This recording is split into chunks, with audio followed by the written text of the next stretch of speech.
तो आज हम श्रील जगन्नाथ दास बाबा जी महाराज के विषय में कुछ चर्चा करेंगे। अच्छा, स्टार्ट करने से पहले ये तो मालूम होना चाहिए ना कि हम किन के विषय में चर्चा कर रहे हैं। तो है कौन ये? आपने देखा होगा जो गुरु परंपरा वाली जो लाइन है, देखा होगा आपने। उसमें सभी गुरु महाराज होते हैं, सभी आचार्य होते हैं और षट गोस्वामी होते हैं। तो षट गोस्वामी जी के जस्ट बाद में जो आचार्य गण है वह है श्रीला जगन्नाथ दास बाबा जी महाराज। तो हम उनके विषय में आज चर्चा करेंगे। गौड़िया लाइन में जो परंपरा है उसमें आते हैं श्रीला जगन्नाथ दास बाबा जी महाराज। देखते हैं। जगन्नाथ दास बाबा जी महाराज 144 वर्ष तक जीवित रहे।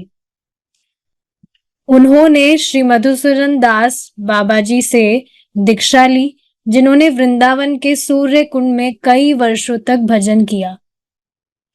ठीक है, अब देखिए, सबसे पहले श्रीला जगन्नाथ दास बाबा जी महाराज के विषय में जानने से पहले हम जानेंगे उनसे पहले जो परंपरा आ रही है उसका थोड़ा ब्रीफ डिस्कशन करेंगे। तो सबसे पहले जो श्रीला विश्वनाथ चक्रवर्ती ठाकुर है, जिनकी प्रभु जी टीकाएं पढ़ाते हैं गीता और भागवतम में। तो श्रीला विश्वनाथ चक्रवर्ती ठाकुर, उनके डिसाइपल है श्रीला बलदेव विद्याभूषण, और उनके जो डिसाइपल है वो है उद्धव दास बाबा जी महाराज। उद्धव दास बाबा जी महाराज के जो डिसाइपल है उनका नाम भी सेम ही है, उद्धव दास बाबा जी महाराज। तो दोनों जो गुरु जी हैं और जो उनके डिसाइपल हैं उनका नाम सेम है। फिर उनके जो डिसाइपल है वो है सिद्ध मधुसूदन दास बाबा जी महाराज, और उनके जो डिसाइपल है वो है जगन्नाथ दास बाबा जी महाराज। तो ये कनेक्शन है, समझ में आया होगा। श्रीला विश्वनाथ चक्रवर्ती ठाकुर, उसके बाद में श्रीला बलदेव विद्याभूषण, जिनकी टीकाएं प्रभु जी पढ़ते हैं, और ऐसे लाइन चलते चलते ये पूरी लाइन है। इस तरह से फिर उद्धव दास बाबा जी महाराज, फिर उद्धव दास बाबा जी महाराज के डिसाइपल वापस से उद्धव दास बाबा जी महाराज, फिर सिद्ध मधुसूदन दास बाबा जी महाराज, जो कि गुरु महाराज है जगन्नाथ दास बाबा जी महाराज के। तो ये जो लाइन है ये गौड़िया परंपरा है।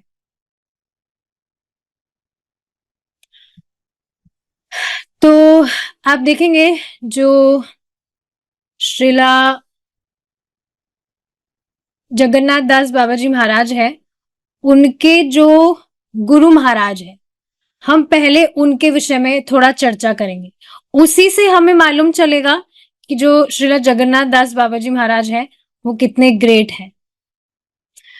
तो उनके जो गुरु महाराज है श्रीला सिद्ध मधुसूदन दास बाबा जी महाराज, वो एक हाई क्लास ब्राह्मण फैमिली से बिलोंग करते थे, और आप देखेंगे शुरू से ही उनको बहुत वैराग्य था। उनके गुरु महाराज की बात कर रहे हैं हम।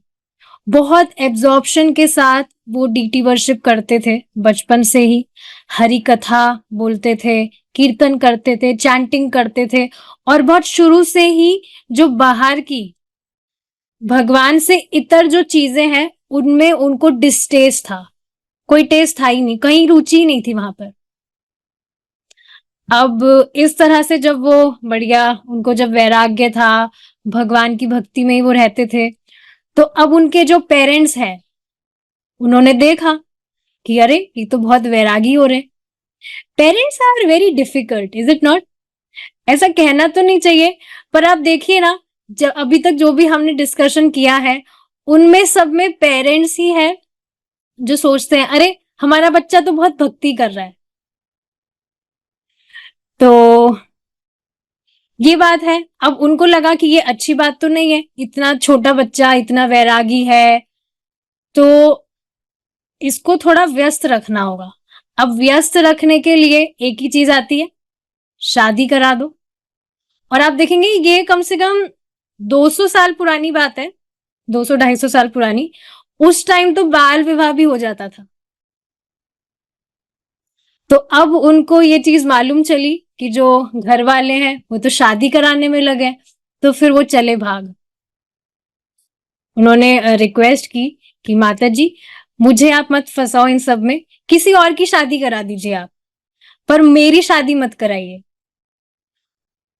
कहा जाए, जैसे आपने सुना होगा, प्रभु जी कहते हैं कि कोई डिवोटी थी, उनके जो बेटे थे वो चले गए थे, उनकी जब शादी करवानी करवानी थी घर वालों को, तो प्रभु जी उनको समझा रहे थे, सारा सब कुछ ज्ञान दे रहे थे। तो वो जो माता जी वो कहती है, हमको मुक्ति नहीं चाहिए, हमको हमारा बच्चा चाहिए। तो यहाँ पर अगर कहा जाए, जो उनके गुरुदेव है, उन्होंने ऐसा कहा, हमें पत्नी नहीं चाहिए, हमें कृष्णा चाहिए। तो आप देखेंगे उस टाइम पर चलते चलते चलते बंगाल से वो वृंदावन तक पहुंच गए। छोटे से बच्चे थे और चलते चल के गए थे वहां पर। वो ट्रांसपोर्टेशन वगैरह नहीं था उस टाइम, ज्यादा नहीं रहता था मतलब। तो चलकर वो बंगाल से वृंदावन तक पहुंचे थे। अब आप सोचिए कितना डिटर्मिनेशन है बचपन में ही। हम प्रहलाद महाराज के विषय में सुनते हैं, ध्रुव महाराज के बारे में सुनते हैं, यहाँ पर सिद्ध मधुसूदन दास बाबा जी महाराज का भी एग्जाम्पल है। बचपन में ही इतनी विरक्ति थी उनको और इतना डिटर्मिनेशन था भगवान की प्राप्ति के लिए। तो फिर वो वृंदावन चले गए थे। उनको और कुछ भी नहीं चाहिए था, उनको किसी भी चीज से मतलब नहीं था। बस उनको एक ही चीज थी उनके दिमाग में कि अगर राधा कृष्ण को प्राप्त करना है तो उनके घर ही जाना होगा, जो कि है वृंदावन धाम। तो वृंदावन पहुंचने के बाद में यमुना नदी के पास में वो गए और वहां पर जल पीने लगे। एंड ही वॉज स्क्रीमिंग, हे यमुना देवी, हे वृंदे देवी, ओ राधा, ओ कृष्णा, मुझे आप गुरुदेव दे दीजिए। कहीं से भी अरेंजमेंट करके ऐसा कुछ अरेंज कीजिए कि मुझे गुरु मिल जाए, क्योंकि बिना गुरु महाराज के कृष्ण की प्राप्ति असंभव है। So he was pleading to get Guru Maharaj.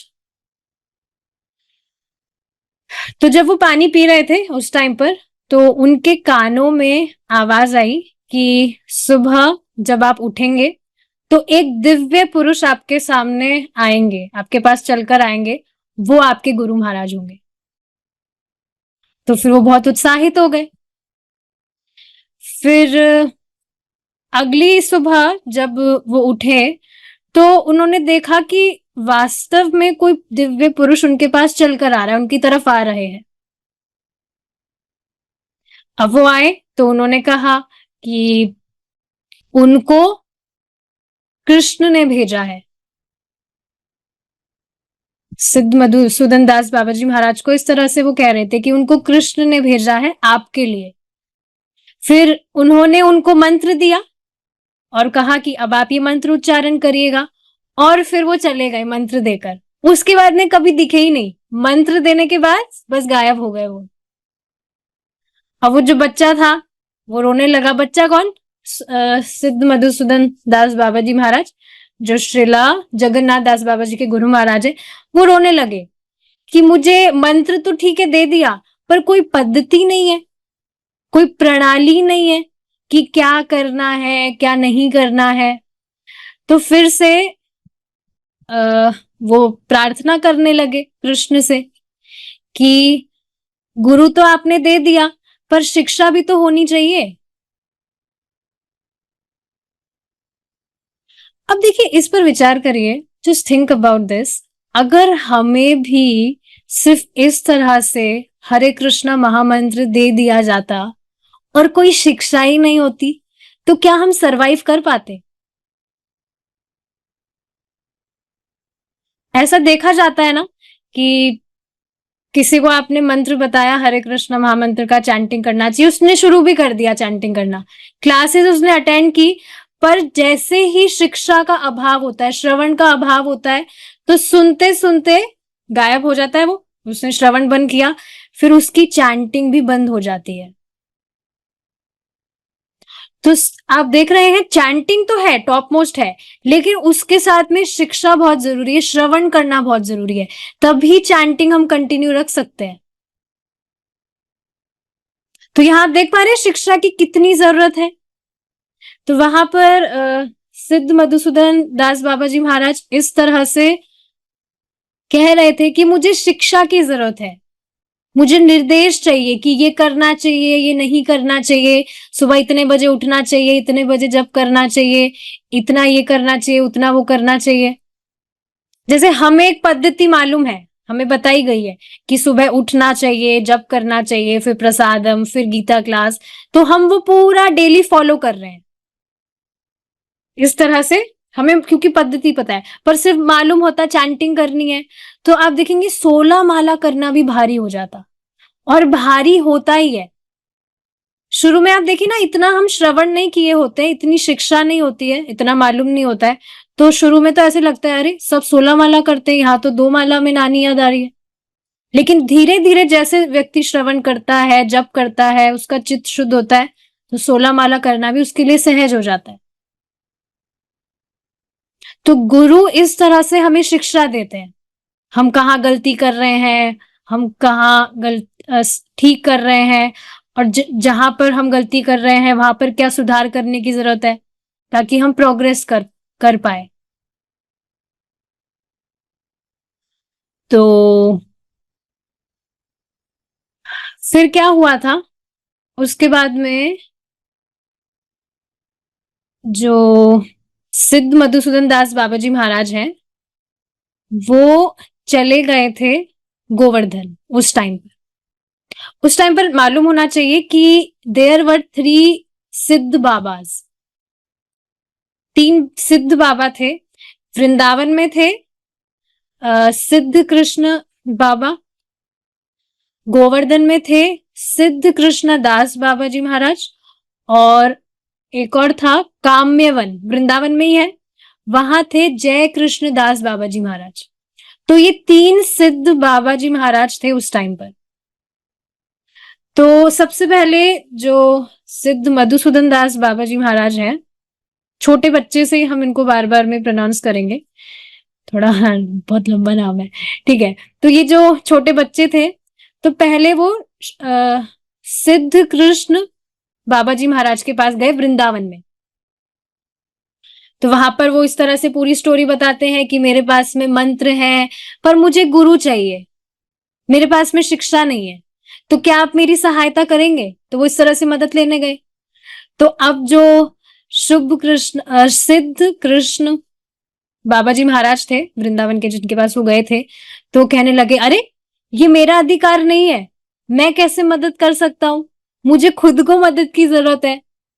Great वैष्णव ने आप देखेंगे जो ग्रेट वैष्णवाज होते हैं, वो इस तरह से अपनी नम्रता शो करते हैं, मतलब ऐसा नहीं दिखावे के लिए कहते हैं, they really mean it by their heart. तो इस तरह से कहने लगे कि मैं तो बिल्कुल समर्थ नहीं हूं, मैं कैसे आपको दे सकता हूं, आपको तो महाभागवत से मंत्र प्राप्त हुआ है, आप तो इतनी छोटी सी उम्र में ही कितनी निष्ठा है आपको, आप तो मुझसे भी सुपीरियर है, मैं तो अब बाबा जी होकर भजन कर रहा हूं। तो इस तरह से वो कह रहे थे कि मेरा इतना सामर्थ्य नहीं है कि मैं आपको कुछ शिक्षा दे सकूं। फिर उन्होंने रिकमेंड किया कि आप गोवर्धन जाइए, वहां पर जो सिद्ध कृष्ण दास बाबा जी महाराज हैं, वो आपकी हेल्प करेंगे। तो अब ये जो छोटे बच्चे थे, ये वापस से चलकर, ट्रांसपोर्टेशन नहीं था, वृंदावन से चलकर गोवर्धन गए। उस टाइम पर कोई मोटरसाइकिल या ई रिक्शा वगैरह नहीं था, पैदल पैदल चलकर वो गए थे, और ऐसा नहीं था पास पास में, वो बहुत दूर दूर था, रास्ता भी बहुत बड़ा था। तो फिर वो चलकर इस तरह से गए,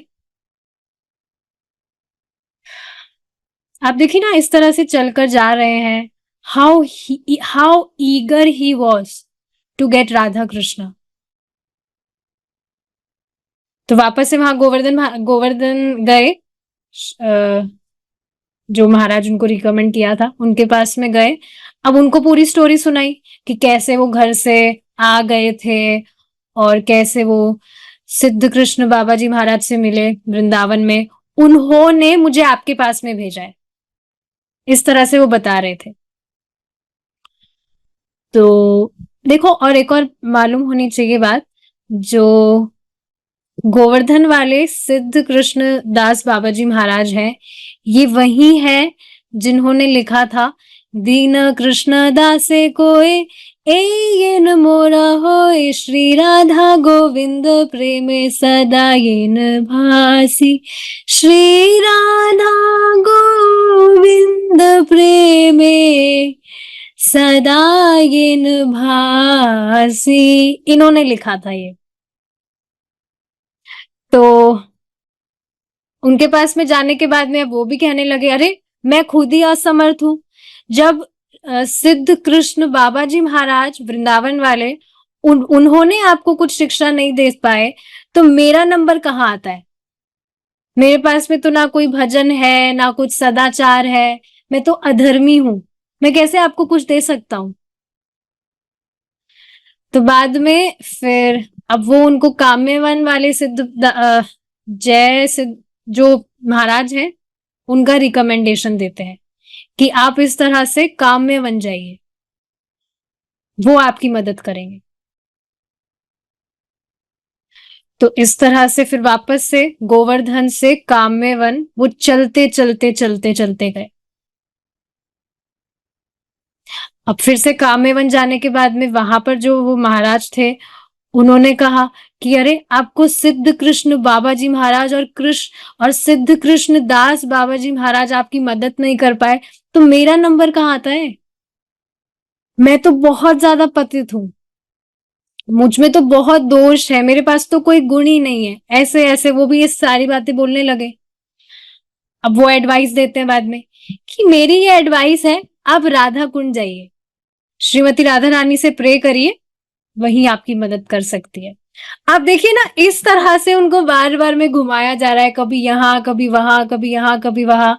अगर एटलीस्ट मैं मेरी बात करूं, मेरे साथ ऐसा हो रहा होता, मैं गिव अप कर चुकी होती कि भाई कुछ नहीं होगा।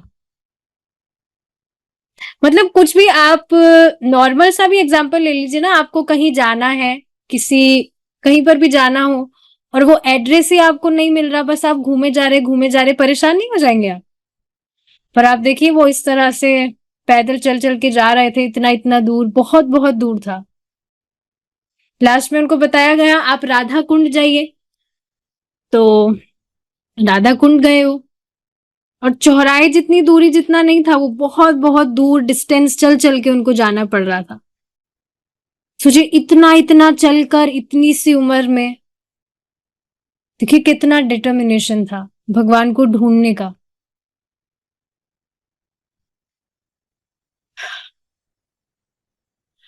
तो सच में जो श्रीला जगन्नाथ दास बाबा जी महाराज के जो गुरु महाराज है, सिद्ध मधुसूदन दास बाबा जी महाराज, सच में वो भगवान को देखना चाहते थे, उनकी सेवा करना चाहते थे, उनको और कुछ भी नहीं दिखता था जगत में, बस यही उनका एकमात्र पर्पस था।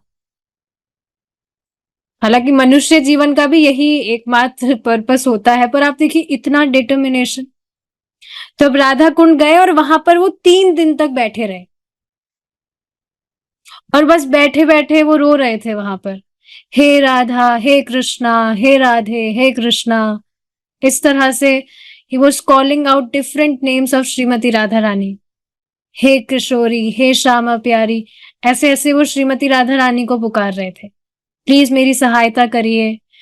लेकिन आप देखेंगे 3 दिन तक कोई भी रेस्पॉन्स नहीं आया।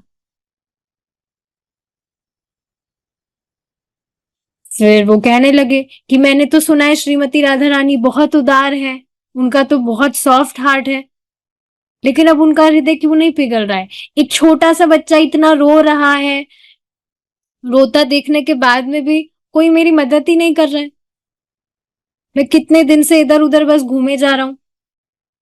फिर वो सारी कहानी बोलने लग गए कि शुरू में मेरे जो घर वाले थे वो मेरी शादी करवा रहे थे, पर मैं वहां से भागकर वृंदावन आ गया। फिर यमुना देवी ने मुझे गुरु महाराज दिए, पर वो भी लुप्त हो गए, पता नहीं कहाँ पर, मुझे मंत्र देकर।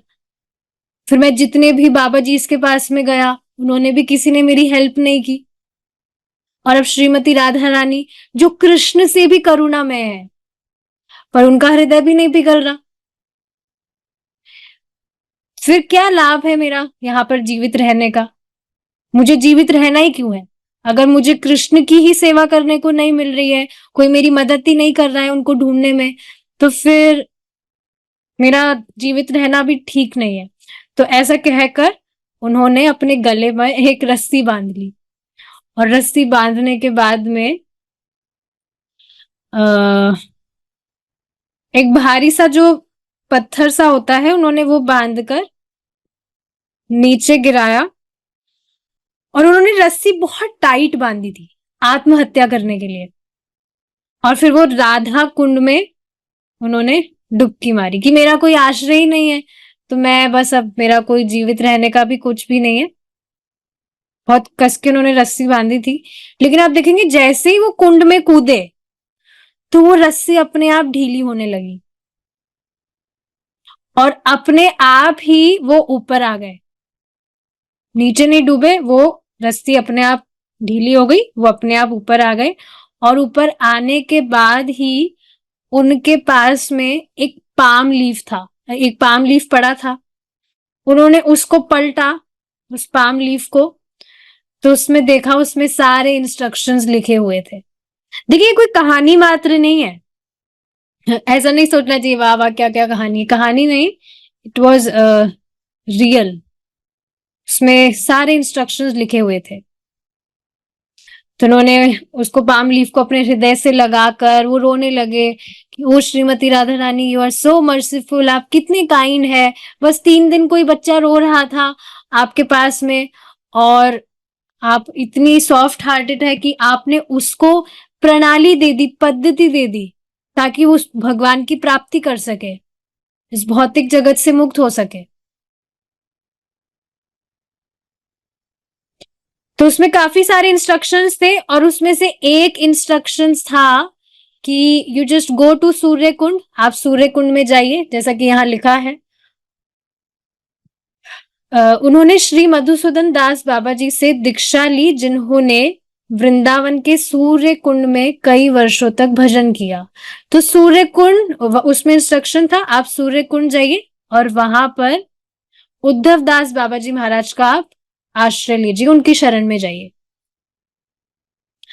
अब ये जो गुरुदेव हैं जगन्नाथ दास बाबा जी महाराज के, ये इंस्ट्रक्शन फॉलो कर कर वहां जाते हैं, उनकी शरण लेते हैं, और अपना पूरा जीवन वहां सूर्य कुंड में ही वो व्यतीत करते हैं। वहां पर अच्छे से नाम भजन करते हैं with great absorption. Was a very great soul,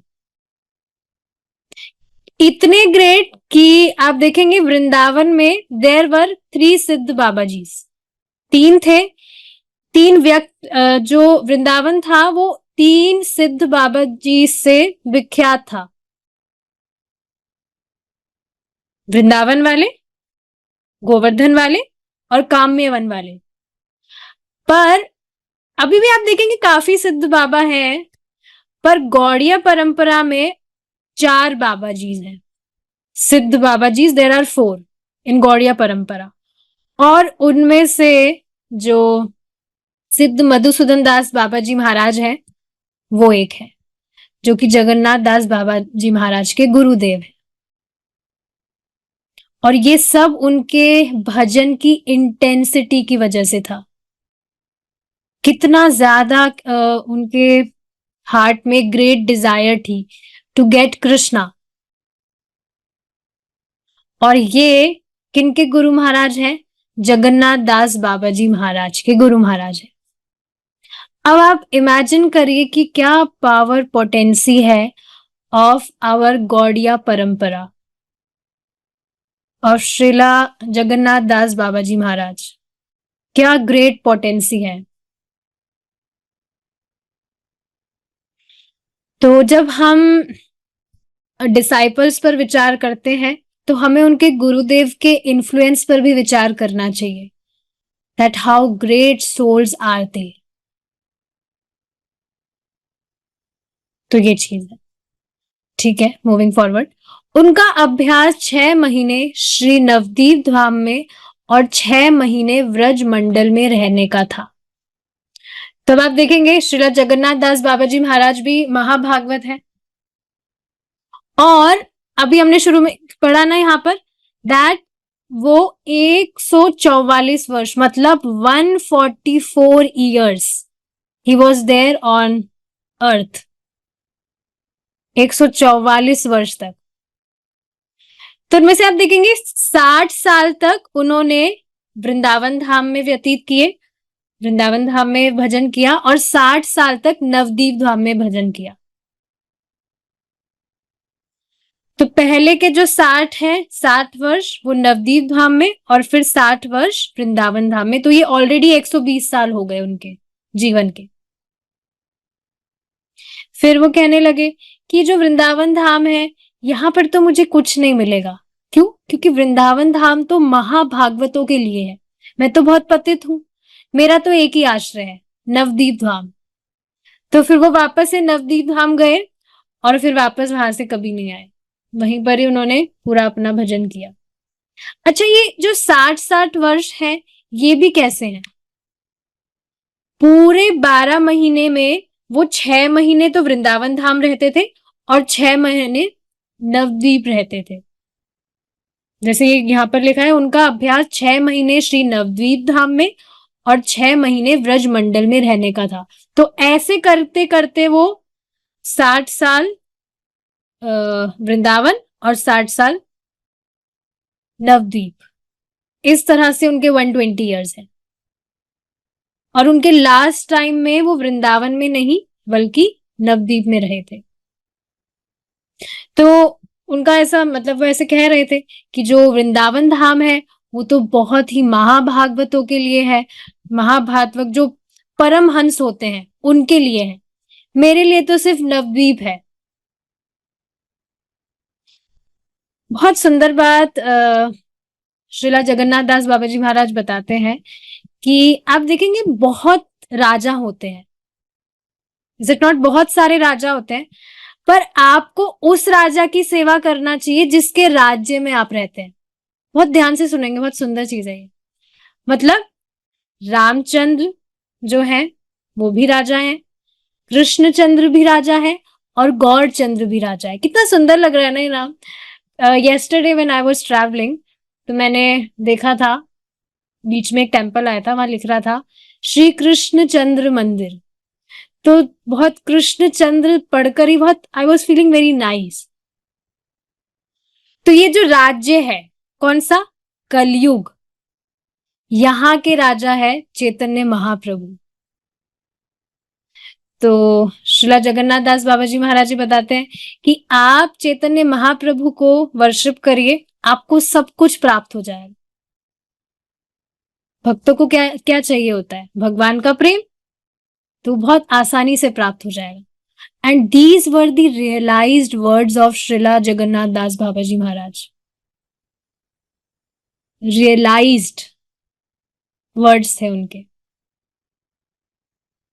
आप देखेंगे Lord Krishna is merciful, Shrimati Radha Rani is more merciful, and Chaitanya Mahaprabhu is even more merciful from her. और आप देखेंगे चैतन्य महाप्रभु के जो नेम है वो उनसे भी ज्यादा अधिक मर्सीफुल है। कौन से नेम? जो उनके डिवोटीज के रिलेशन में होते हैं, उनसे डिवोटीज के रिलेटेड होते हैं, जो जैसे सचिनंदन, सचिसुदन, विष्णु प्रिया प्राणधन, नित्यानंद प्रभु प्राणधन, सचिनंदन, सचितनय, जगन्नाथ नंदन। जगन्नाथ मतलब जगन्नाथ मिश्रा जो लीला में महाप्रभु के पिताजी थे। तो चैतन्य महाप्रभु से भी ज्यादा मर्सीफुल उनके नाम है, उनके नाम मर्सीफुल है, because we can immediately get access to the holy names of Lord. विग्रह तो फिर भी हमें जाना पड़ता है टेम्पल, या हमारे घर में ऑल्टर है तो हमें वहां जाना होता है उनका दर्शन करने के लिए। लेकिन नाम का आप देखेंगे, जैसे ही हम नाम बोलते हैं, हमारी जीभ से स्पर्श होते ही हमें तुरंत भगवान का संग प्राप्त होता है। तो ये चीज है। तो श्रीला जगन्नाथ दास बाबा जी महाराज ये चीज बताते हैं कि अगर इस तरह से उनकी आराधना की जाए कि क्या कहकर, जय कृष्ण गौर हरि, जय कृष्ण गौर हरि, तो उनकी कृपा बहुत जल्दी प्राप्त हो जाती है। और एक और अमेजिंग चीज आपको पता है, बहुत अमेजिंग चीज है ये, जो हम हरे कृष्ण महामंत्र का चैंटिंग करते हैं, उससे पहले जो हम पंच तत्व महामंत्र बोलते हैं हर राउंड से पहले, हर दिन हमारे जीवन के, वो श्रीला जगन्नाथ दास बाबा जी महाराज के द्वारा ही कृत है। मतलब जो पंच तत्व महामंत्र है वो श्रीला जगन्नाथ दास बाबा जी महाराज ने दिया है। तो भगवान कृष्ण का नाम उच्चारण करके भगवान का प्रेम प्राप्त होता है, पर उसमें थोड़ा टाइम लग जाता है। पर जब हम पंच तत्व महामंत्र बोलते हैं तो बहुत जल्दी कृपा प्राप्त होती है। आप देखिए श्रीला प्रभुपाद जी के कीर्तन में भी प्रभुपाद जी महामंत्र पंच तत्व महामंत्र गाते हैं, जय श्री कृष्णा चैतन्य प्रभु नित्यानंदा श्री अद्वैत गदाधर श्रीवासदि गौर भक्त वृंदा। तो श्रीला प्रभुपाद जी भी उस ट्रेडिशन को फॉलो कर रहे हैं जो श्रीला जगन्नाथ दास बाबा जी महाराज से आ रहा है। पंच तत्व प्रणाम। ठीक है, मूविंग फॉरवर्ड। श्रीला भक्ति विनोद ठाकुर ने जगन्नाथ दास बाबा जी से शुद्ध भक्ति सेवा पर बहुमूल्य निर्देश प्राप्त किए। अपने समय के दौरान भक्ति विनोद ठाकुर जी ने कहा, श्री जगन्नाथ दास बाबा जी गौर और व्रज मंडलों और पुरुषोत्तम क्षेत्र जगन्नाथपुरी में सबसे उन्नत रसिक वैष्णव थे। भक्ति विनोद ठाकुर ने उन्हें वैष्णवों के प्रमुख सार्वभौम की उपाधि दी। अब इसके पीछे भी बहुत अमेजिंग स्टोरी है, देखते हैं क्या है। उस टाइम क्या है, जो लोग हैं वो उनको महाप्रभु की जो जन्म स्थली है वो बताते थे कि वो गंगा जी के उस तरफ है। एक्चुअल जगह जो है वो मालूम नहीं थी, क्योंकि वो उस टाइम पर क्या है, बहुत बाढ़ आई थी, तो इस कारण से गुम गई थी वो एक्चुअल जो जगह थी भगवान चैतन्य महाप्रभु के अपीरियंस डे की। तो एकदम ठीक ठीक स्थान नहीं मालूम था, कंफ्यूजन था, पर दिशा सब बताते थे कि गंगा जी के उस तरफ है। लेकिन एक दिन क्या हुआ, श्रीला भक्ति विनोद ठाकुर जी जो है वो अपने घर में चैंटिंग कर रहे थे, he was chanting holy names of lord, Hare Krishna mahamantra.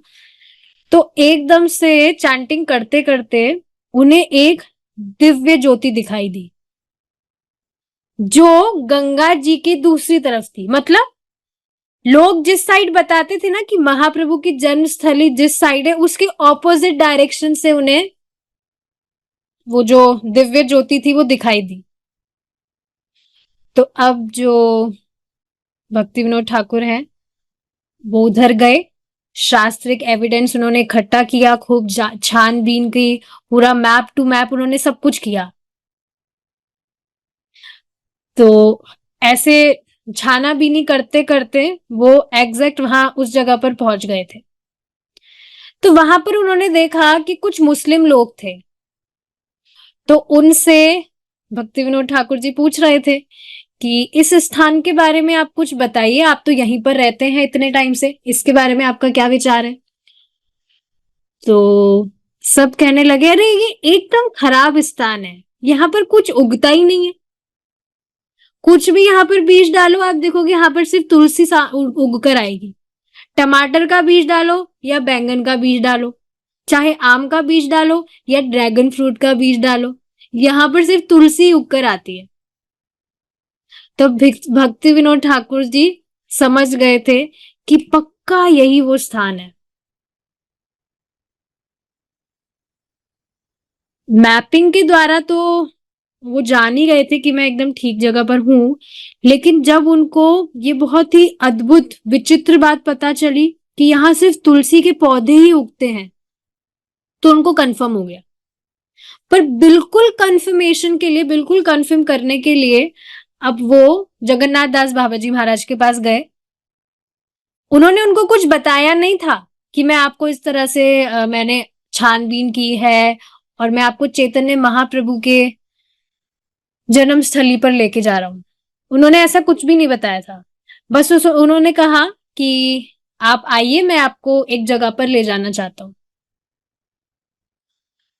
तो आप देखेंगे जो जगन्नाथ दास बाबा जी महाराज है, उनका अपने डिसाइपल्स से बहुत अफेक्शन था, उनके जो भी शिष्य वगैरह है। लेकिन बहुत इंटरेस्टिंग बात है जो शायद आप सब नहीं जानते होंगे, मैं तो नहीं जानती, मुझे आज ही पता लगा है कि जो श्रीला भक्ति विनोद ठाकुर जी है, उनके जो दीक्षा गुरु हैं वो जगन्नाथ दास बाबा जी महाराज नहीं है। श्रीला भक्ति विनोद ठाकुर जी की जो दीक्षा है वो विपिन बिहारी गोस्वामी से हुई थी, but somehow he deviated from the teachings of परंपरा। परंपरा में जो ज्ञान चल रहा है वहां से वो डिस्ट्रैक्ट हो गए थे, उनके जो दीक्षा गुरु हैं। तो Bhakti Vinod Thakur ji was very much disappointed by this कि उनके जो गुरु महाराज हैं उन्होंने ऐसे पार्टी चेंज कर ली, कहीं और चले गए। फिर उन्होंने जगन्नाथ दास बाबा जी महाराज की शरण ली थी। और यहां पर आप देखेंगे ये जो लाइन है, यहां मैं फोटो तो नहीं रख पाई, पर आपने देखा होगा जो लाइन है गुरु परंपरा का, तो जो गुरु परंपरा लाइन है उसमें सब दीक्षा से कनेक्टेड नहीं है। भक्ति विनोद ठाकुर जी के जो डिसाइपल हैं, ही इज गौर कृष्णदास बाबा जी महाराज। शिक्षा लाइन में आप देखेंगे तो उनके बाद में वो आते हैं। फिर एक बार मैं यहाँ चाहे तो स्क्रीन शेयर करूं क्या, नहीं तो रहने दीजिए, आपको याद होगा। फिर जो गौर कृष्णदास बाबा जी महाराज हैं, उनके जो गुरु महाराज हैं दीक्षा गुरु महाराज, वो भी भक्ति विनोद ठाकुर जी नहीं है, शिक्षा लाइन है ये, इट्स नॉट दीक्षा लाइन। तो जो गौर कृष्ण दास बाबा जी महाराज हैं, उनकी दीक्षा हुई थी भागवत दास बाबा जी महाराज से, उनके डिसाइपल है गौर कृष्ण दास बाबा जी महाराज। और जो श्रीला भक्ति विनोद ठाकुर जी हैं वो उनके शिक्षा गुरु हैं।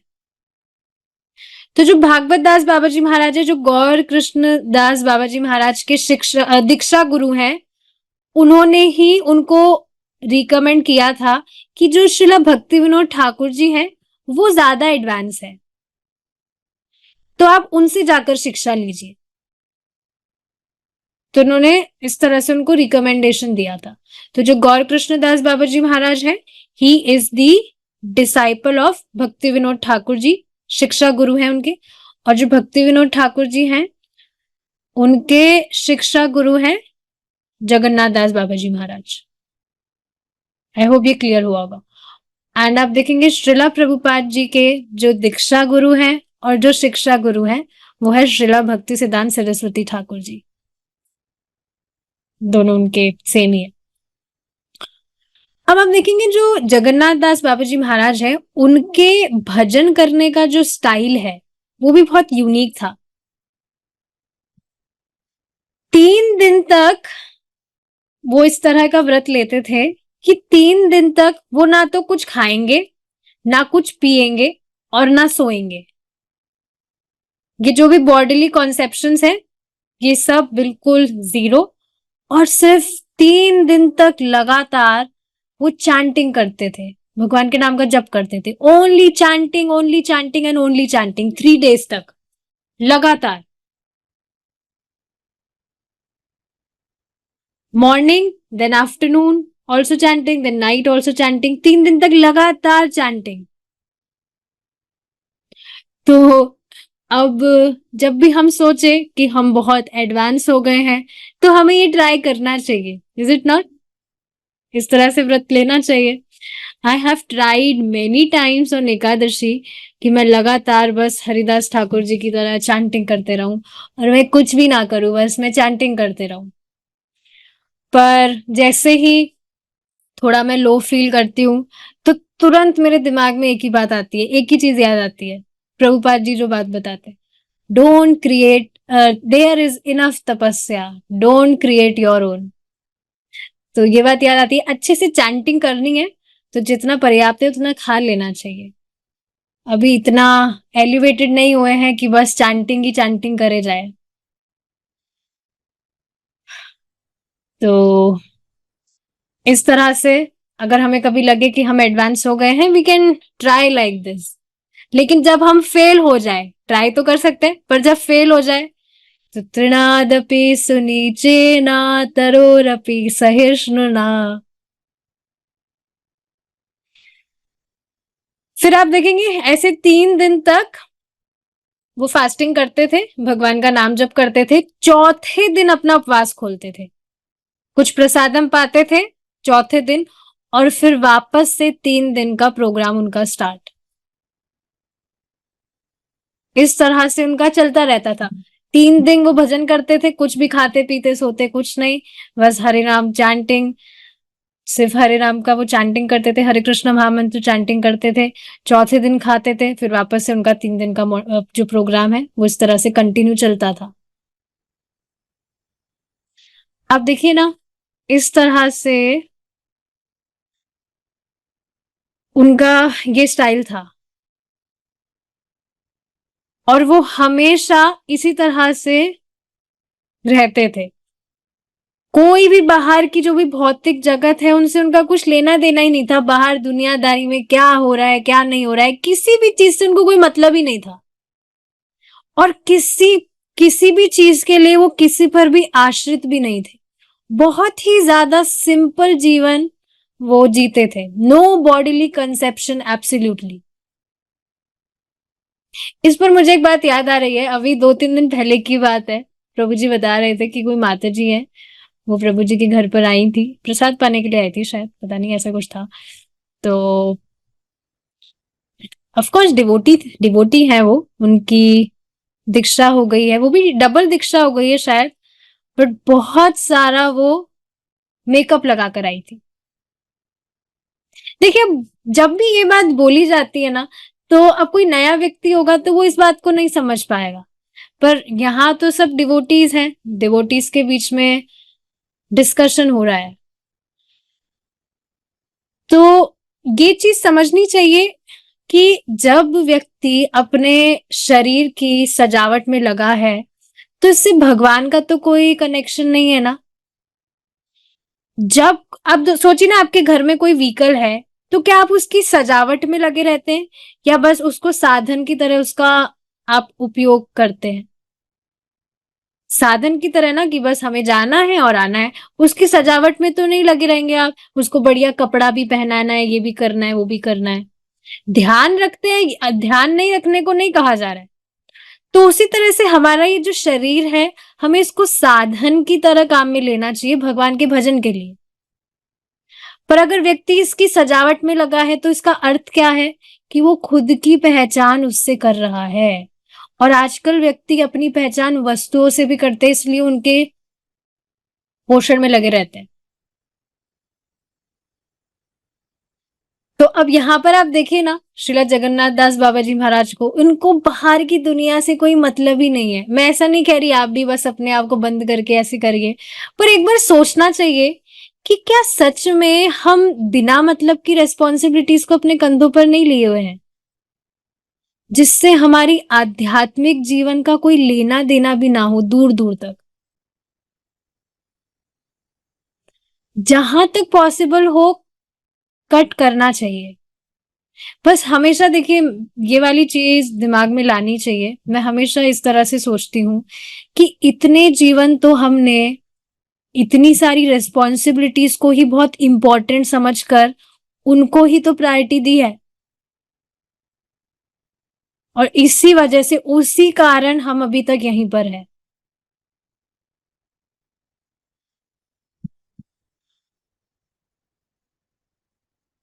तो इस पर विचार करना चाहिए, मैं ज्यादा कुछ नहीं बोलूंगी, बस विचार करना चाहिए इसको, इस पर।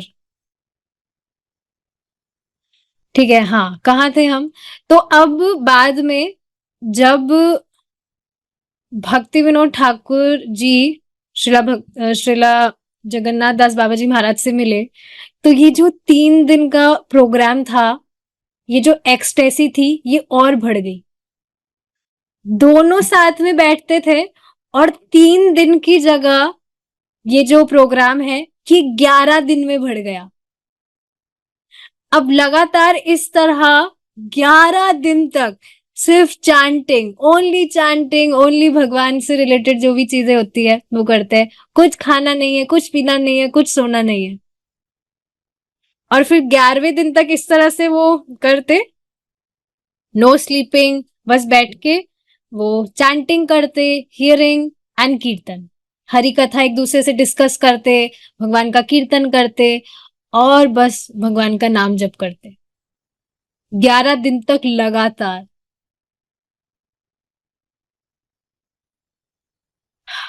मैंने 11 आवर्स तक भी ट्राई किया था। 11 आवर्स तक मैं पहुंची नहीं थी, और मेरा जो मुंह है वो दर्द करने लग गया था। I was chanting constantly that day, मुझे याद है।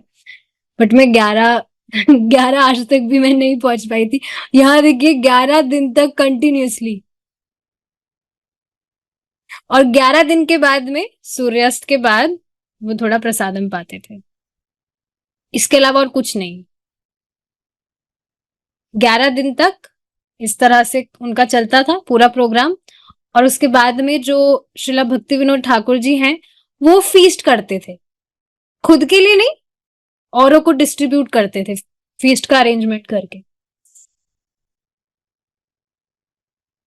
तो आप देखेंगे पहली बार जब श्रीला भक्ति विनोद ठाकुर जी का उनका उन्होंने जगन्नाथ दास बाबा जी का दर्शन किया था, तो वो थी 1880 की बात। वृंदावन में यात्रा के लिए गए थे, तो उनका जो यात्रा है वो उस टाइम पे सफल हो गया था, क्योंकि उनको श्रीला जगन्नाथ दास बाबा जी महाराज का दर्शन मिला था।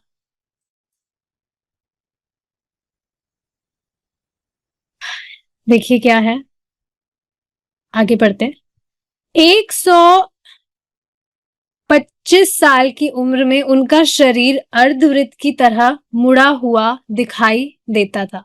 तो इसमें भी आप देखेंगे, इनका जो फोटो दिख रहा है आपको, अब आप सोचिए ना, 125 वर्ष किसको कहते हैं, 100+ उम्र। तो उस टाइम पर इतनी ओल्ड एज में ऑफ कोर्स कमजोरी तो आती है ना। आप देखिए ना, अभी जब व्यक्ति 50 क्रॉस भी नहीं करता होगा, तब भी वो कैसा दिखने लगता है। ऑफ कोर्स वो तो बेचारा भक्ति नहीं कर रहा होता है, भोग के कारण उसकी ऐसी हालत होती है। पर आप देखेंगे ये बिल्कुल फैक्ट बात है, जब व्यक्ति भगवान का भजन करता है तो उसकी उम्र बढ़ती है, ताकि वो भगवान का और भजन कर पाए। लेकिन इस टाइम पर आप देखेंगे जो व्यक्ति की जो उम्र है वो इतनी शॉर्ट क्यों है, क्योंकि पूरा जीवन भोग में वो अपना व्यतीत कर रहा है। तो जो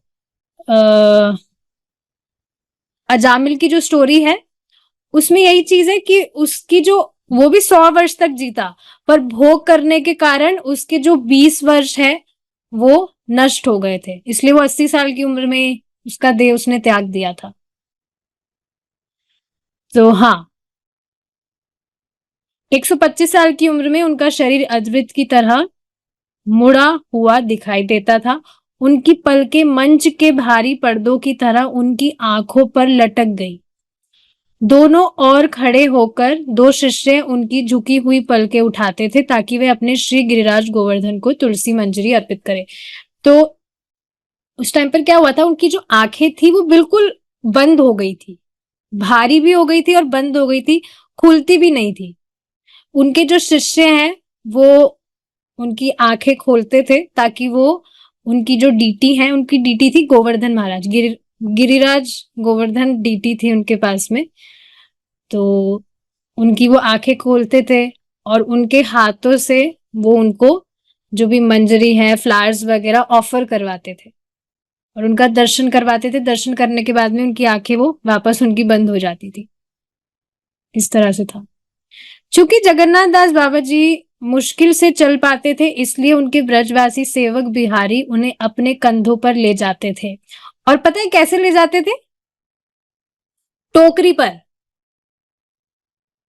जगन्नाथ दास बाबा जी महाराज टोकरी में बैठे रहते थे और उनके जो शिष्य हैं वो टोकरी पर उन्हें ले जाते थे। लेकिन जब भी नाम कीर्तन होता था, इसको अभी हम पढ़ेंगे, पहले डिस्कस करते हैं।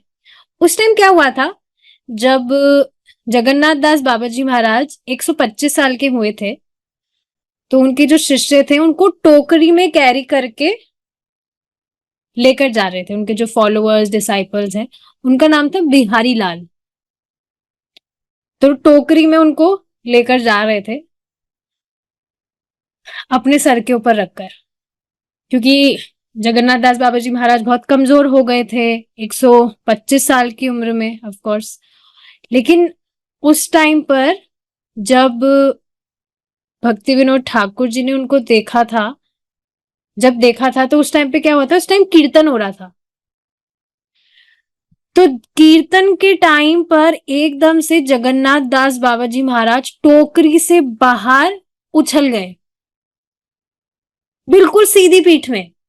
अभी तो यहाँ फोटो में आप देख रहे हैं उनकी जो पीठ है वो झुकी हुई है। कहाँ गई? हाँ, ये रही ना। इसमें आप देखेंगे इनकी जो पीठ है वो झुकी हुई है, लेकिन जैसे ही वो कूदे,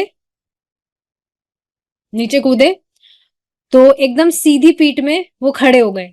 और उनकी हाइट भी बहुत लंबी थी। तो अपने जो हाथ है ऊपर फैलाते हुए ही स्क्रीम्ड, क्या? यही, निताई की नाम एनी चेरे, की नाम एनी चेरे, की नाम दीते चेरे। हे भगवान नित्यानंद, आपने कितना अद्भुत नाम दिया है। ओ निताई, आपने कितना अद्भुत नाम दिया है। तो वो इस तरह से ही वो स्क्रीमिंग दैट ओ प्रभु नित्यानंद, आपने क्या नाम दिया है, क्या नाम दिया है आपने। So he was screaming like this. सोचिए ना, बिल्कुल ये अनबिलीवेबल नहीं है कि इस तरह से वो बहुत कमजोर है और उनका जो शरीर है इस तरह से झुका है, पर कीर्तन में he was in ecstasy at that time. एकदम से टोकरी से उछलकर, and he was just screaming like this, he was just dancing like crazy. और बहुत जोर से उछल भी रहे थे, वो इतना ऊंचा उछल रहे थे कि बच्चे भी ना उछल पाए। जो यंगस्टर्स होते इतना तेजी से उछल रहे थे। और उस टाइम पर, ये वो टाइम था जब श्रीला भक्ति विनोद ठाकुर जी ने उनको पहली बार देखा था कि अरे ये बाबा जी महाराज तो बहुत हाई क्लास वैष्णव है, और है ये ऐसा, और मुझे इनका संग प्राप्त करना है। उस टाइम पर उनकी ये डिजायर आई थी।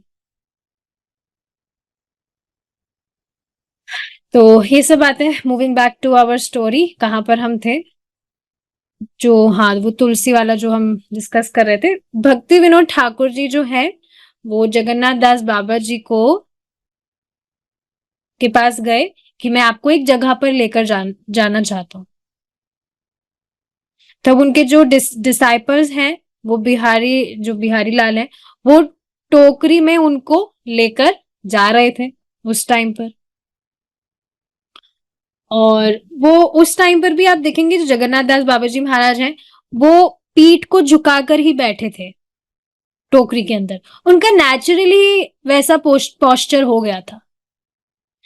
अब जैसे ही वो जो तुलसी वाली जगह थी वो जो खेत सा था जहां पर कुछ भी डालो तुलसी का पौधा ही आता था, जैसे ही वहां पर वो गए, भक्ति विनोद ठाकुर जी ने उनको कुछ भी नहीं कहा था कि हम ऐसे यहाँ आ गए हैं या कुछ भी, पर अचानक से वापस से वो टोकरी से बाहर निकले और कूद पड़े। और वहां पर वो जगह थी वहां पर वो लौटने लगे।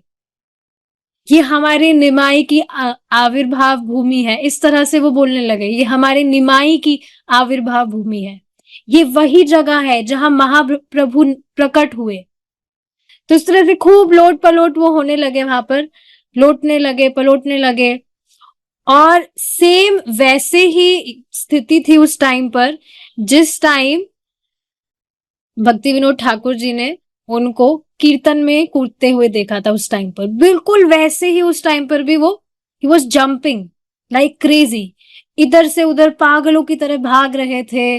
बिल्कुल उन्हें कुछ अनुसंधान ही नहीं रहा था कि क्या हो रहा है क्या नहीं। ही was in great ecstasy that time. और सब तो देखकर एकदम चकित हो गए कि अरे इस एज में भी कितना उत्साह है, कितना प्रेम है इनको कृष्ण के लिए। और उनकी हालत ऐसी हो रही थी उस टाइम पर, गूज बम्स आ रहे थे उन्हें, अश्रुओं की धारा उनकी आंखों से बह रही थी। और ही वॉज जस्ट स्क्रीमिंग कि यहाँ महाप्रभु मेरे लिए प्रकट हुए थे, यहाँ पर महाप्रभु मेरे लिए अवतरित हुए थे। और उस टाइम पर फिर जो भक्ति विनोद ठाकुर जी है उनको बिल्कुल कंफर्म हो गया कि यही वो जगह है। आप देखेंगे जगन्नाथ दास बाबा जी महाराज का जो प्रणाम मंत्र है उसमें भी यही चीज है कि आप मतलब जो प्रणाम मंत्र है उसका अर्थ क्या है कि आप जो है वैष्णवों को बहुत प्रिय हैं, क्योंकि आपने ही ये मालूम किया था कि चैतन्य महाप्रभु की एग्जैक्ट वो प्लेस कौन सी है जहां पर वो अपीयर हुए थे। और इस वजह से अभी हमने यहां पर एक जो लाइन पढ़ी थी, भक्ति विनोद ठाकुर ने उन्हें वैष्णवों के प्रमुख सार्वभौम की उपाधि दी। उस टाइम पर उन्होंने उनको ये नाम दिया था सार्वभौम। सार्वभौम मतलब king, best of all Vaishnavas. Jagannath Das Babaji Maharaj he was an oldest Vaishnava, उस टाइम के बहुत ही ओल्डेस्ट वैष्णवा थे जगन्नाथ दास बाबाजी महाराज। और उस टाइम पर वही थे जो इस तरह से बहुत एकाग्र होकर भगवान का भजन करते थे। तो हाँ ये चीज है। पढ़ते हैं एक बार इसको, दोनों और खड़े हो। अच्छा हाँ ये तो हमने पढ़ लिया। क्योंकि जगन्नाथ दास बाबा जी मुश्किल से चल पाते थे इसलिए उनके ब्रजवासी सेवक बिहारी बिहारी लाल उन्हें अपने कंधों पर ले जाते थे। लेकिन जब भी नाम कीर्तन होता था तो जगन्नाथ दास बाबा जी अपनी टोकरी से बाहर निकलते थे और हवा में 4 फीट उछल जाते थे। शारीरिक सीमाओं के बावजूद वह अत्यंत आनंद में नाचने गाने लगते। तो देखिए इससे समझ आ रहा है, जो भी हम देखते हैं ना गुरु महाराज की जो शारीरिक स्थिति है वो सब आर्टिफिशियल होता है। भजन से, भगवान की भक्ति करने से जिस एक्सटेसी में उस टाइम पर भक्त होता है वो कोई बाहर का आदमी तो नहीं समझ सकता ना। जैसे कोई व्यक्ति है उसको कहीं पर कुछ पीड़ा हो रही है, उसके कुछ लग गई, तो वो जो एक्सपीरियंस है वो पेन वो व्यक्ति कर सकता है। उसको कुछ बुखार है, बच्चे को बुखार है, तो ऐसा नहीं है माँ उससे बहुत प्रेम करती है उसका बुखार बांट ले या वो खुद एक्सपीरियंस करे, उस बच्चे को एक्सपीरियंस होता है। तो उसी तरह से भक्त जब भजन करता है, जो एक्सटेसी वो एक्सपीरियंस करता है वो उसे ही पता है। बाहर से दिख रहा होगा कि हाँ शारीरिक जो सीमाएं हैं वो इस तरह से हैं, वो सब आर्टिफिशियल होता है भक्तों के लिए। तो ये चीज समझने वाली है।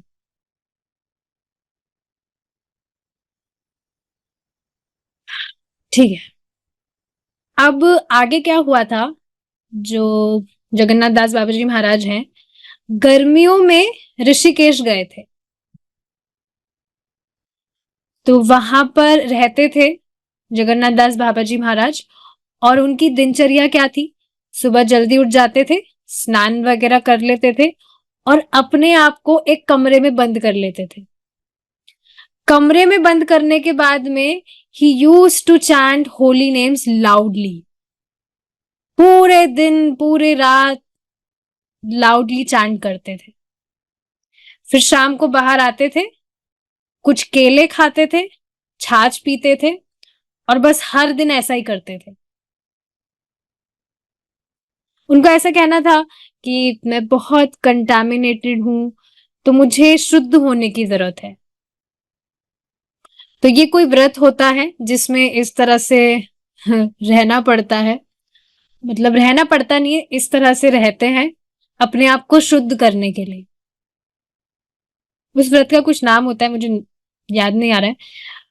और सिर्फ चैंटिंग करते हैं उसमें, इसके अलावा कुछ बोलते भी नहीं है, भगवान के नाम के अलावा कुछ बोलते भी नहीं है।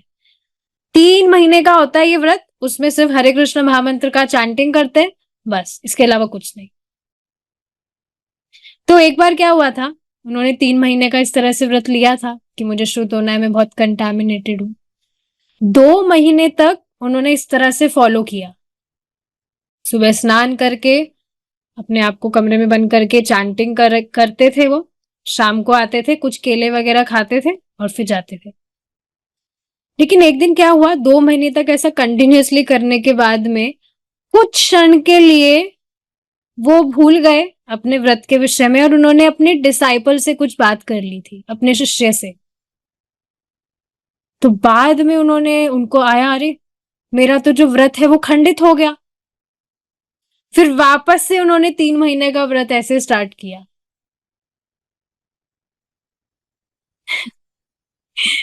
तो इस तरह से है। उस टाइम आप देखेंगे कुछ और भी बाबा थे जो जगन्नाथ दास बाबा जी महाराज की नकल करने का प्रयास कर रहे थे, लेकिन थोड़े दिन तक ही उन्होंने इस तरह से किया और थोड़े दिन बाद ही जो भी वो हरि कथा कहते थे, कीर्तन करते थे, उसके बदले में उन्होंने पैसे चार्ज करना स्टार्ट कर दिया, या कुछ भी गलत चीजें वो करते थे। हरि कथा बोलेंगे लेकिन उसके बदले में वो चार्जेस लेते थे। तो आप देखेंगे ये भी एक कलयुग का प्रभाव है कि व्यक्ति, ठीक है, लग रहा है सामने वो कुछ भी कथा बोल रहा है, ये बोल रहा है, वो बोल रहा है, पर उसके बदले वो कुछ चार्जेस लेता है। तो उस टाइम पर भी इस तरह से था। और डायरेक्टली वो नहीं मांगते थे, कि डायरेक्टली नहीं कहते थे कि ये चार्जेस हैं ये दो, इनडायरेक्टली में कि हमारे साथ में ये भी आएंगे, उसका ट्रेवल का खर्चा, उसके खाने का खर्चा, ये वो। श्रीपाद आयेंद्र प्रभु ये बात कहते थे कि अगर आप कीर्तन कर रहे हैं और उसके लिए आप पैसा चार्ज कर रहे हैं, तो आप माइक में क्या बोलेंगे? आप माइक में सिर्फ अपने अनर्थ ही बोल रहे हैं।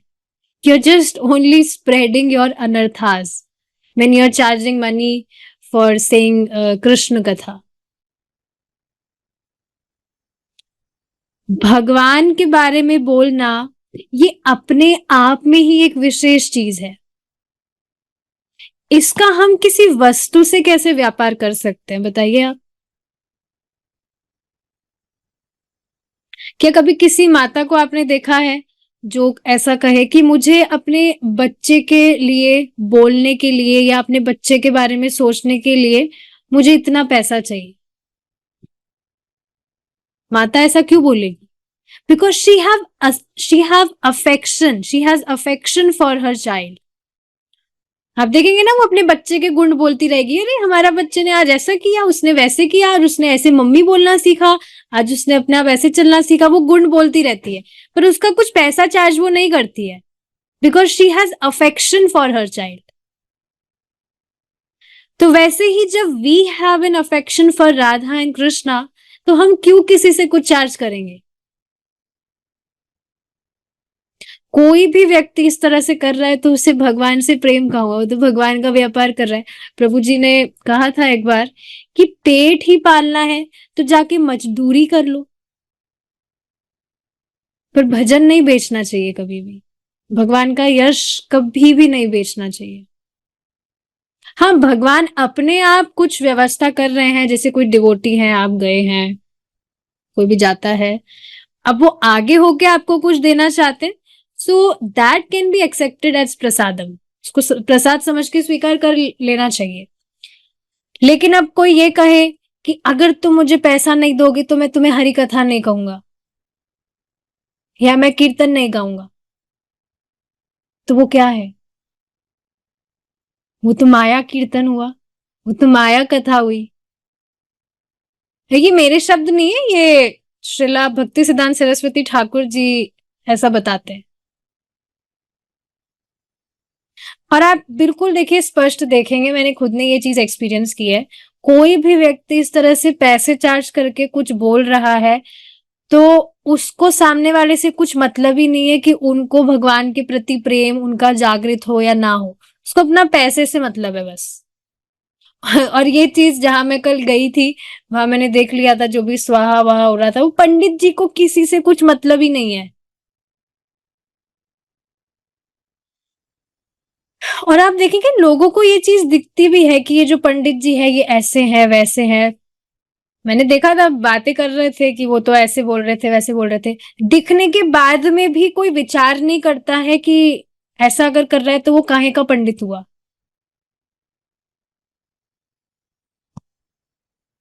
तो ये कलयुग का ऐसा प्रभाव है कि जो व्यक्ति है इस तरह से करता है चीजें। तो उस टाइम इस तरह से ही सब जो है नकल कर रहे थे जगन्नाथ दास बाबा जी महाराज की। लेकिन थोड़े ही टाइम बाद दिखते थे व्यक्ति कि वो इंटॉक्सिकेशन कर रहे हैं या स्त्री रख रहे हैं या पैसे के लिए कुछ कर रहे हैं। और श्रीला जगन्नाथ दास बाबा जी महाराज इन सब चीजों से, जो एक्सटर्नल शो है, से बहुत डिस्टर्ब होते थे, बहुत डिस्टर्ब हुए थे उस टाइम पर। ठीक है। उन्हें जप और कीर्तन दोनों में उच्च स्वर से जप करने का शौक था। लगभग पूरी रात जप करने के बाद अगली सुबह वे श्री भगवान को 1108 दंडवत चढ़ाते थे। यस, इनफैक्ट आप देखेंगे उनके एंड तक, the time till he didn't left his body, जब तक उन्होंने भगवान को दंडवत वो करते थे। और संख्या आप देख ही रहे हैं।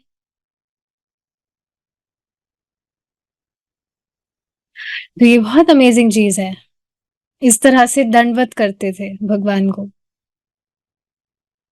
आप सब भी करते हैं, भगवान को प्रणाम करना चाहिए, करना चाहिए प्रणाम, जब भी भगवान का दर्शन हो प्रणाम हमेशा करना चाहिए। हमेशा ये भावना रखनी चाहिए कि हम भगवान को नहीं देख रहे, भगवान हमें देख रहे हैं, और भगवान देखते हैं सच में।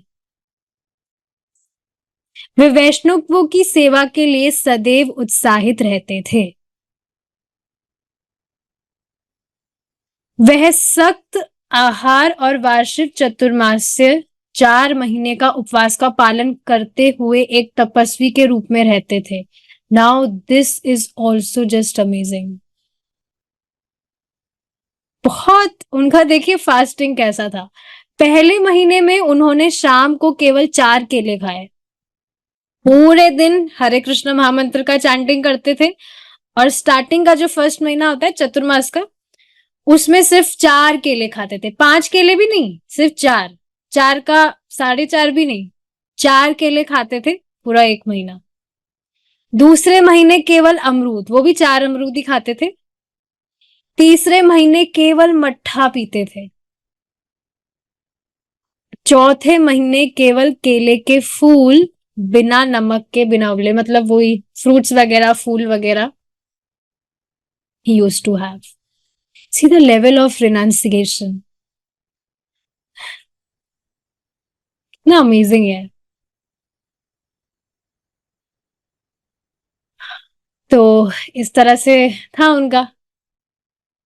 एक बार उन्होंने वृंदावन के कुछ सड़क सफाई, अच्छा इससे पहले आगे बढ़ने के लिए आप देखिए ना कितना इंटेंस है, कितना इंटेंसिटी है टू गेट राधा कृष्णा। ये सब सुनकर हमारा जो सीना है वो चौड़ा हो जाना चाहिए कि हम ऐसी परंपरा में हैं जहां जो आचार्य गण है वो इतने एडवांस है। They are so eager to get love of Krishna. तो प्रभाव होता है, तभी आप देखिए ना जो हम चीज फॉलो कर रहे हैं, जो हमारे आचार्य गण फॉलो करते आए हैं, तभी तो इतना प्रभावित है, इतना इतना इंटेंस है, इतना पोटेंट है ये प्रोसेस कि कुछ टाइम में, जबकि हम तो कहाँ ये हम पढ़ रहे हैं, हमको खुद पर हंसी आनी चाहिए, हम तो कुछ भी कहाँ इसका कुछ 1/4 भी हम फॉलो नहीं कर रहे हैं, बट फिर भी see the mercy of Krishna, थोड़ा कुछ फॉलो करने के बाद में भी कितना ट्रांसफॉर्मेशन हम देख रहे हैं।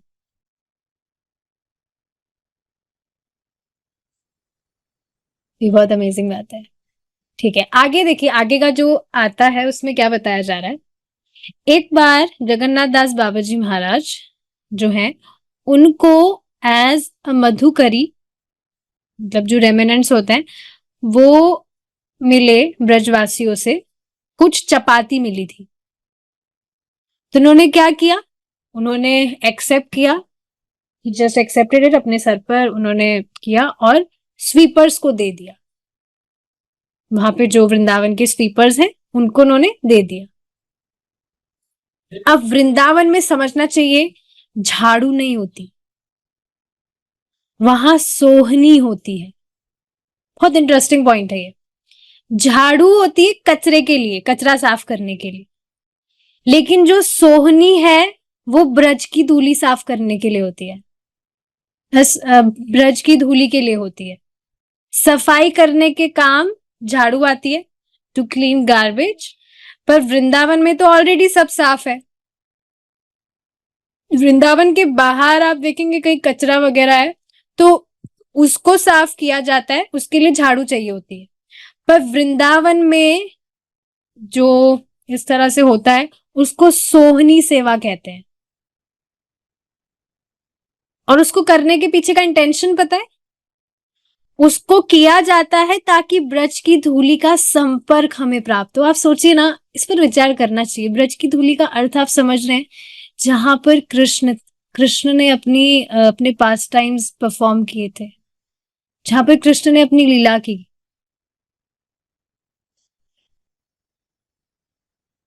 और कृष्ण अभी भी वहां लीला करते हैं, कृष्ण अभी भी है, उनकी जो लीला है वो नित्य चलती है। सो इट इज सोहिनी सेवा, नॉट क्लीनिंग।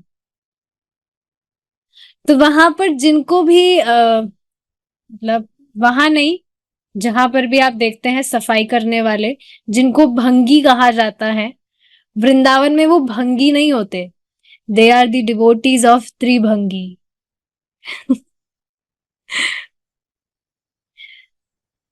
श्री कृष्ण भगवान की जय। कितना अमेजिंग पॉइंट है, those are not bhangis, those are the devotees of Tribhangi. सोहिनी सेवक है।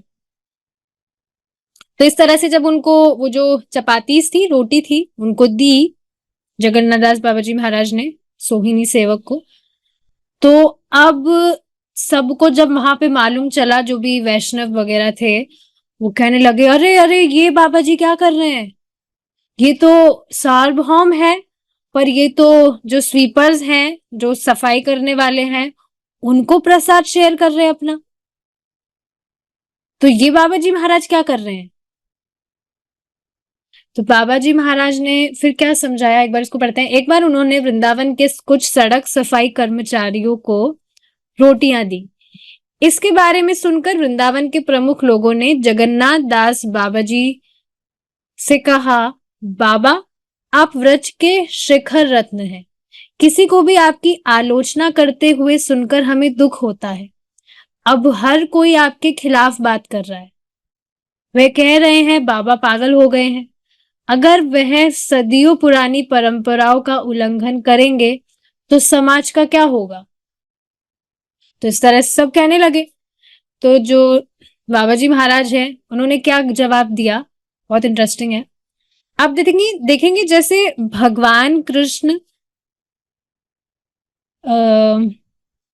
भगवान कृष्ण जो है यदुवंश में सबको कहते हैं कि सभी जो देवता हैं वो प्रकट हो।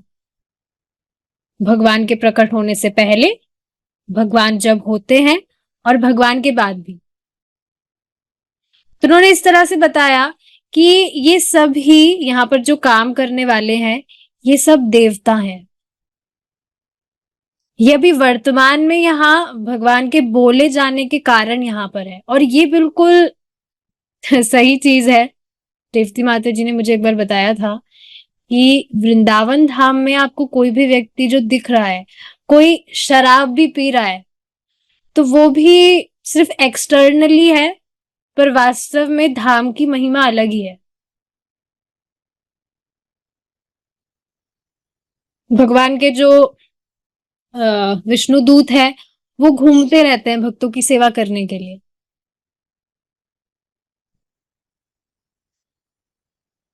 और ये हमें कैसे पता, मतलब जो बात जगन्नाथ दास बाबा जी महाराज बता रहे हैं, तो वो यही बात कह रहे थे कि ये चीज कैसे पता, क्योंकि ब्रज की जो धूल है वो बहुत पवित्र है। इस वजह से आप देखेंगे लोग वहां पर दंडवती परिक्रमा करते हैं, गिरिराज परिक्रमा करते हैं। ब्रज की जो धूल है उनके देह पर होती है इस तरह से करने पर। तो जब ये जो जो भी लोग हैं इस तरह से सोहनी सेवा करते हैं, तो ब्रज की धूली में, वास्तव में वो ब्रज की धूली में स्नान कर रहे हैं। तो उन्होंने उनको चपातीस दी, ताकि जगन्नाथ दास बाबा जी महाराज इस तरह से कह रहे हैं, ताकि मुझे उनकी ब्लेसिंग्स प्राप्त हो और मैं भक्ति में प्रगति कर सकूं। आचार्य गण आर जस्ट ग्रेट। इतना इंटेंस भजन करने के बाद में भी दे आर जस्ट थिंकिंग कि मेरी तो कुछ प्रगति नहीं हुई है। तो बाबा जी महाराज का इस तरह से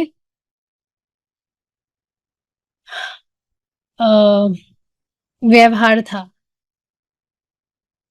इस तरह से बहुत आदर बुद्धि थी धाम के लिए, वहां की जो ब्रज धूल है उसके लिए। बाबा जी महाराज ने उत्तर दिया, आप सभी विद्वान लोग हैं, क्या वृंदावन की धूल के महत्व को नहीं जानते। यह कृष्ण प्रेम से इतना अभिभूत है कि भगवान ब्रह्मा भी व्रज रज वृंदावन की धूल का एक कण बनने की इच्छा रखते हैं। इसलिए क्या वृंदावन का सफाई कर्मी जो लगातार धूल की सेवा कर रहा है, उसमें सांस ले रहा है, उसमें लौट रहा है और उसमें स्नान कर रहा है, किसी अन्य की तुलना में अधिक पवित्र नहीं है। हवा में सन्नाटा छा गया, जो यह दर्शाता है कि बाबा जी महाराज के उत्तर को सभी ने स्वीकार कर लिया। ये चीज अब देखिए, यहाँ पर ये पपीज वाला आता है, ये भी बहुत इंटरेस्टिंग है। एक दो पास टाइम्स है, फिर बस ओवर हो जाएगा क्लास, डोंट वरी। क्या हुआ था, जगन्नाथ दास बाबा जी महाराज का सभी के प्रति बहुत अटैचमेंट था। धाम के जो भी धाम में रहने वाले थे उनकी उनकी बात हो रही है, चाहे वो कोई भी क्यों ना हो। बहुत अमेजिंग है। एक बार क्या हुआ, जगन्नाथ दास बाबा जी महाराज प्रसाद पा रहे थे, तो वहां पर कुछ जो पपीज हैं वो आ गए। प्रसाद पा रहे थे जब जगन्नाथ दास बाबा जी महाराज, तो वहां पर कुछ पपीज आ गए। तो जो बिहारी लाल है वो उनको भगाने लगे, अरे चलो जाओ यहाँ से, जाओ चलो भागो यहाँ से, भागो। यहाँ पर आ गए, इस तरह से उनको भगाने लगे, छड़ी लेकर आए और उनको डराकर भगाने लगे। पता नहीं कहाँ से आ गए, भागो यहाँ से। अब इस तरह से भाग गए वो, छोटे छोटे पपीज ही तो थे, तो डर कर वो भाग गए। अब जगन्नाथ दास बाबा जी महाराज जो है वो कहने लगे कि अब मैं नहीं खाऊंगा। तुमने धाम के ये जो पपीज है इनके प्रति अपराध किया है। वो तो मनुष्य से भी श्रेष्ठ हैं। वो यहाँ धाम की रज में अपना जीवन व्यतीत कर रहे हैं, उसमें लोट पलोट रहे हैं, वो भी बिना किसी दिखावे के।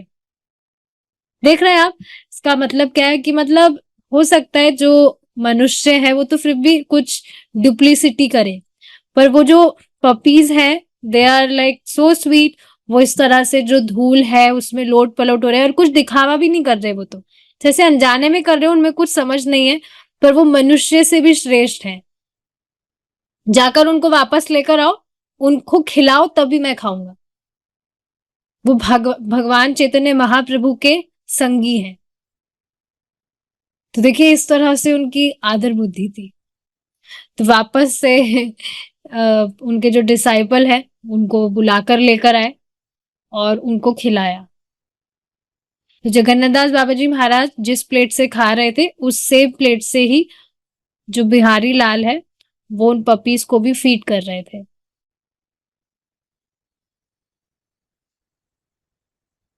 तो आप देखिए इस तरह से जगन्नाथ दास बाबा जी महाराज की इतनी आदर बुद्धि है नवद्वीप धाम के प्रति, चैतन्य महाप्रभु के जो एसोसिएट्स हैं उनके प्रति, यहाँ तक कि जो डॉग्स हैं उनके प्रति भी। आप सोचिए ना, ये बात बताई जाती है कि भगवान विष्णु का जो प्रसाद है अगर वो किसी कुत्ते के मुंह में भी हो तब भी वो कंटामिनेटेड नहीं हुआ। ये चीज हमें पता है, पर क्या हम सच में कुत्ते के मुंह से छीनकर खा पाएंगे भगवान का प्रसाद?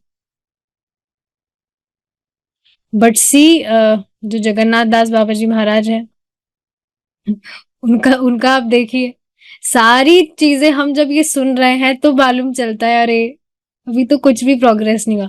पर देखिए निरुत्साहित होने वाली बात नहीं होती। वी शुड गेट इंस्पायर्ड कि एटलीस्ट कुछ तो हम फॉलो कर सकते हैं। मैं ऐसा नहीं कह रही कि आप कुत्ते के मुंह से जाकर खाकर आइए, ये चीज फॉलो करिए, बस यहाँ पर ये टॉपिक आया इसलिए मैं ये बात बता रही हूँ। तो हाँ, नवदीप धाम में रहते हुए जगन्नाथ दास बाबा जी ने सभी निवासियों के प्रति गहरा सम्मान दिखाया।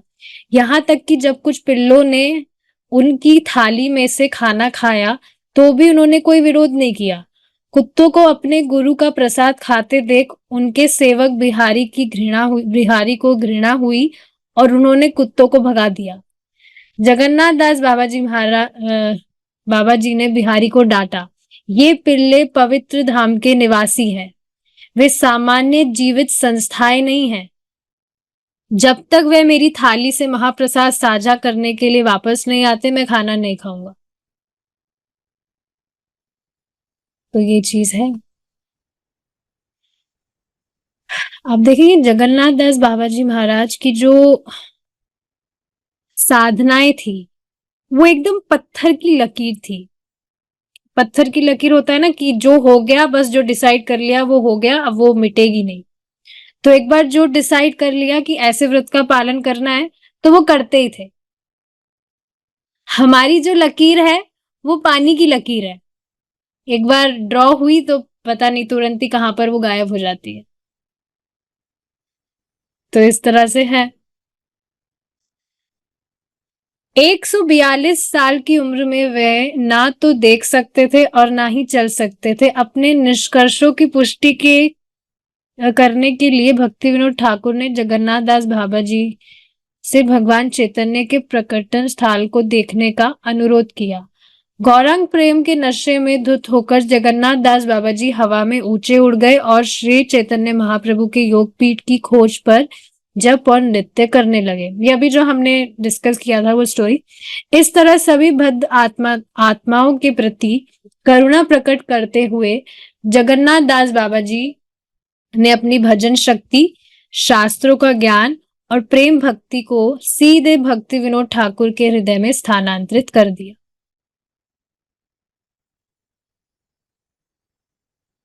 ठीक है, यहाँ पर देखिए एक और लास्ट हम फाइनल पास टाइम डिस्कस करेंगे और फिर हम यहाँ रुकेंगे। बहुत इंटरेस्टिंग है ये, इससे बहुत अमेजिंग शिक्षा हमें प्राप्त होगी। एक बार क्या हुआ था, कुछ वैष्णव जन थे, कुछ डिवोटीज थे, वो जगन्नाथ दास बाबा जी महाराज के पास गए थे। उन्होंने कहा कि हमें भगवान की जितनी भी लीलाएं हैं, हमें वो सब जाननी है। हम उनका ही, ताकि हम उनका ही स्मरण करें और भगवान का नाम जप करें। बस हमारी ये इच्छा है कि हम पूरा जीवन उन भगवान की लीलाओं का स्मरण करें और भगवान का नाम जप करें।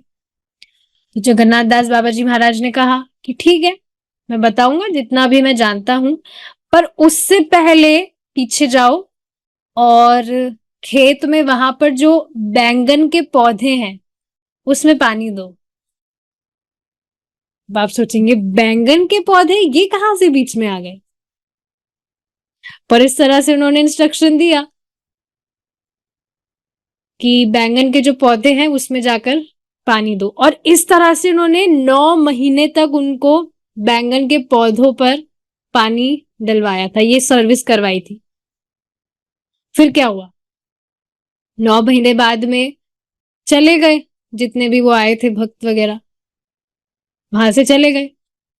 फिर भक्ति विनोद ठाकुर जी के पास में गए और वहां पर उन्होंने कहा कि हम हमारा घर छोड़कर आए थे जगन्नाथ दास बाबा जी महाराज के पास, ताकि हम भगवान की लीलाएं जान सके। और हम सिद्ध वैष्णव के पास गए थे, सार्वभौम के पास गए थे हम, पर वो हमको क्या इंस्ट्रक्शन देते हैं कि बैंगन के पौधों में जाकर पानी डालने को हमें कहते हैं, बस खाली हमें ये बात कहते थे।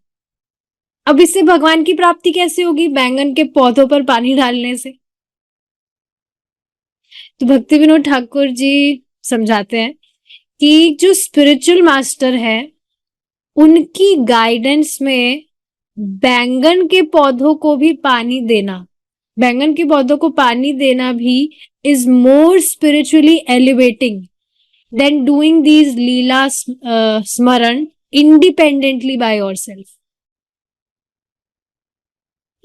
मतलब गुरु के गाइडेंस में कोई छोटी सी कुछ भी सेवा है, वो करना भी स्पिरिचुअली एलिवेटेड है देन हम कुछ अपने आप स्वतंत्र रूप से कुछ कर रहे हैं।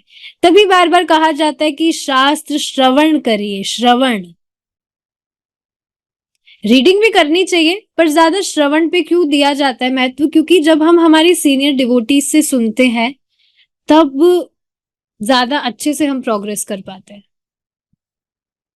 शुरू में समझ नहीं आती है ये बात, पर जैसे जैसे आप करते हैं फिर आप देखेंगे रीडिंग की हैबिट तो खुद से छूट ही जाती है। फिर रीडिंग नहीं होता, फिर सिर्फ श्रवण। हाँ, श्रवण करा लीजिए जितना करवाना है। तो